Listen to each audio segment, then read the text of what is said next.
بسم اللہ الرحمن الرحیم۔ ناظرین، آج کا پانچواں اور آخری ولاگ معارف القرآن جلد اول، صفحہ نمبر ہے 487، سورۃ البقرہ نمبر 2 اور آیت نمبر ہے 203 203، اور حج کا معاملہ چل رہا ہے اور حج کا سفر۔ بسم اللہ الرحمن الرحیم۔ معارف القرآن جلد اول، سورۃ الفاتح سے لے کر سورۃ البقرہ، پارہ نمبر 1 سے لے کر پارہ نمبر 3۔ رکوع 8واں۔ رائٹر ہے اس کتاب کے مفتی اعظم پاکستان حضرت مولانا مفتی محمد شفیع صاحب رحمۃ اللہ علیہ۔ بسم اللہ الرحمن الرحیم۔ الحمد للہ وکفی وسلام علی عبادہ الذین اصطفیٰ۔ قال النبی صلی اللہ علیہ وسلم خیرکم من تعلم القرآن وعلمہ۔ بہترین لوگ وہ ہیں جو خود بھی قرآن پڑھیں، دوسروں کو پڑھائیں، لکھائیں اور سکھائیں۔ ستارہ کیا میری تقدیر کی خبر دے گا؟ ستارہ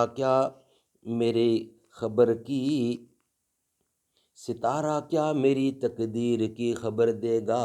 وہ خود فراخی افلاک میں ہے خار و زبوں۔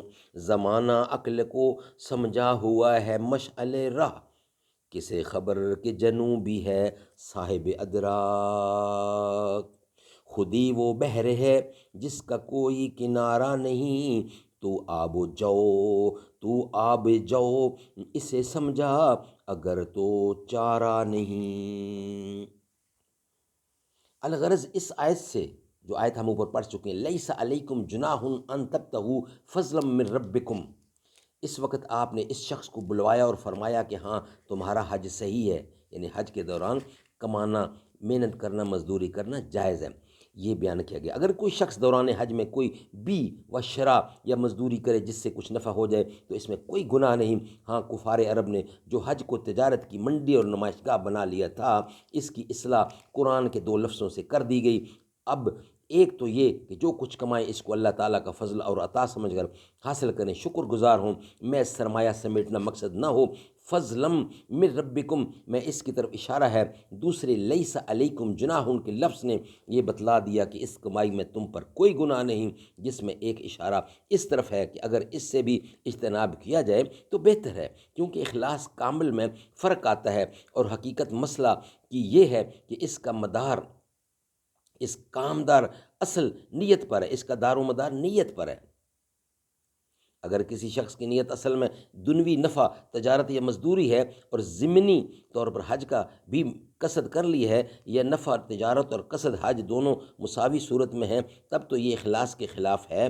حج کا ثواب اس سے کم ہو جائے گا، اور برکات حج جیسی حاصل ہونی چاہیے وہ حاصل نہ ہوں گی۔ اور اگر اصل نیت حج کی ہے اور اس کے شوق میں نکلا ہے، لیکن مصارف حج میں یا گھر کی ضروریات میں تنگی ہے، اس کو پورا کرنے کے لیے کوئی معمولی تجارت یا مزدوری کر لی، یہ اخلاص کے بالکل منافی نہیں۔ ہاں، اس میں بھی بہتر یہ ہے کہ خاص ان 5 ایام میں جن میں حج کے افضل ادا ہوتے ہیں، یعنی افعال ادا ہوتے ہیں حج کے، ان میں کوئی مشغلہ تجارت و مزدوری کا نہ رکھے، بلکہ ان ایام کو خالصاً عبادت و ذکر میں گزارے۔ اسی وجہ سے بعض علماء نے خاص ان ایام میں تجارت و مزدوری کو ممنوع بھی فرمایا ہے۔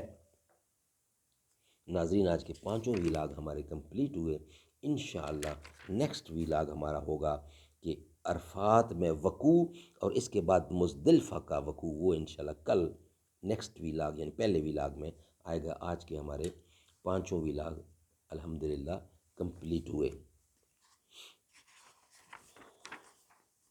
سما کر سانس میں، احساس میں، دھڑکن میں، تن من میں،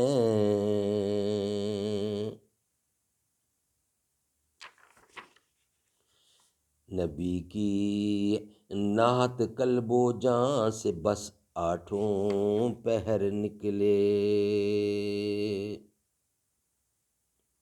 مدینے جا کے سب کچھ رہ گیا، بس تن چلا آیا۔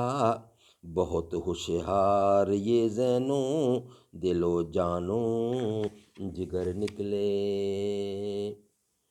نظر آیا ہمیں اپنی دعاؤں کا نچوڑ اس میں، بدن سے روح جب نکلے نبی کے نام پر نکلے۔ ہمارے حال پر چشم کرم ہو یا رسول اللہ، مصیبت کے اندھیروں سے مسرت کی سحر نکلے۔ اشارہ کر دیا جب مصطفیٰ نے حال کہنے کا، فریدی بے زباں کو گفتگو کے بالوں پر نکلے۔